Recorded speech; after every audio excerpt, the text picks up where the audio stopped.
પ્રભુ ઈસુના જીવંત અને પવિત્ર ત્રિએક નામમાં વાલા ભાઈઓ અને બહેનો, આપ સર્વને લોગોસ બાઇબલ સ્ટડી તરફથી હું પ્રેમી સલામ પાઠવું છું. અને આજે 2025ના વર્ષનો 51મો દિવસ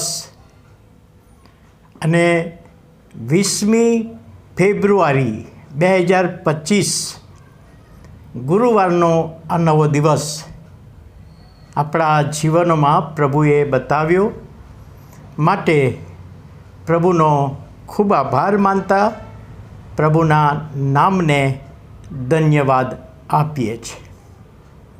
રોમાનિયામાં પ્રભુ ઈસુ ખ્રિસ્ત પર જે લોકો વિશ્વાસ કરે એવા ભાઈ બહેનોને પકડીને જેલમાં પૂરવામાં આવતા હતા.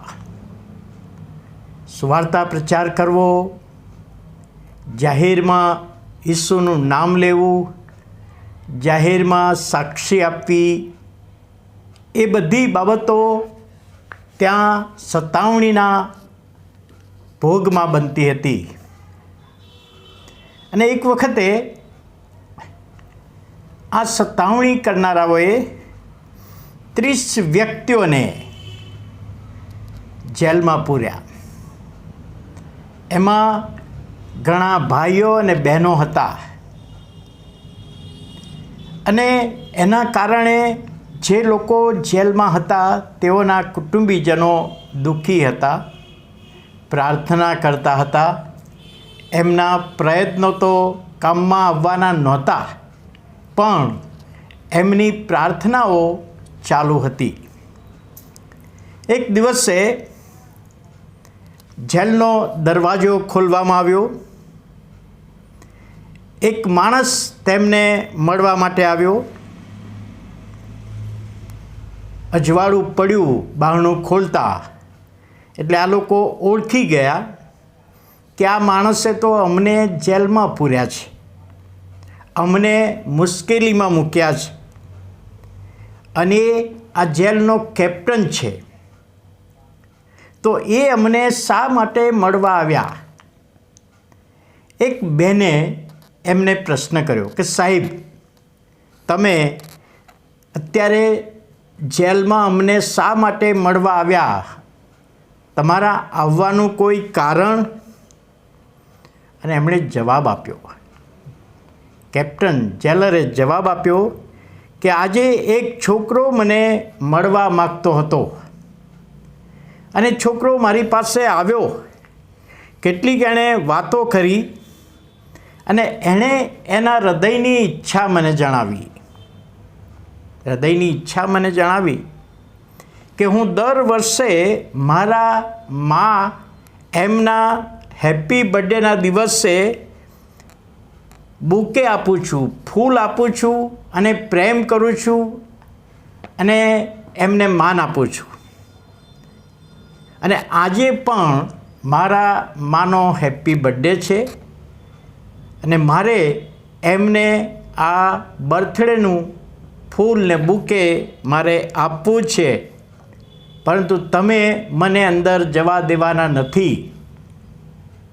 અને હા, કાયદો હતો કે કોઈ વ્યક્તિને જેલમાં એ રીતે જવા દેવાય નહીં. અને માટે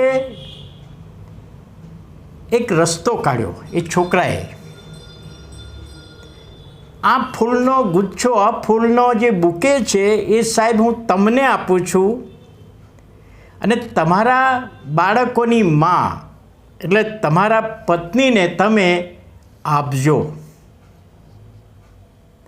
આ જેલરે એ બુકે હાથમાં લીધો, બાળકને ભેટ્યા અને તરત જ કહ્યું કે તારા માને હું તને મળવા દઈશ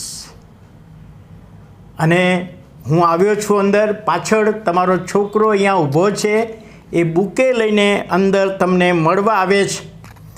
અને એ બાળકે પોતાના માને જેલમાં બુકે આપ્યો.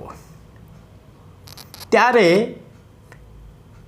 પેલા જેલરે વિશ્વાસ કર્યો કે મેં ઘણા બધા નિર્દોષોને પકડીને જેલમાં નાખ્યા છે, પણ આ બાળકે જવાબ કેવો આપ્યો? બાળકે કહ્યું કે અમારા પ્રભુ ઈસુ, એમણે જે મને વચન આપ્યું છે, આજ્ઞા આપી છે, શિખામણ આપી છે કે વેરીઓ પર પ્રેમ કરો, અને અમે તો તમારા ઉપર પણ પ્રેમ કરીએ છીએ. પ્રભુ ઈસુ ખ્રિસ્તે એ જ માગણી કરી. લુકની સુવાર્તા 23મો અધ્યાય અને 34મી કલમ, વધસ્તંભ પર ખીલા મારનાર વ્યક્તિઓને માટે, હે બાપ, તેઓને માફ કર, કેમ કે તેઓ જે કંઈ કરે છે તે તેઓ જાણતા નથી. માફીની પ્રાર્થના, વેરીઓને માફ કરવાની બાબત પાઉલ પ્રેરિતે પણ લખ્યું છે. રોમનમાં છે, એફેસિયોમાં છે, તમારા વેરીઓ પર પ્રેમ કરો.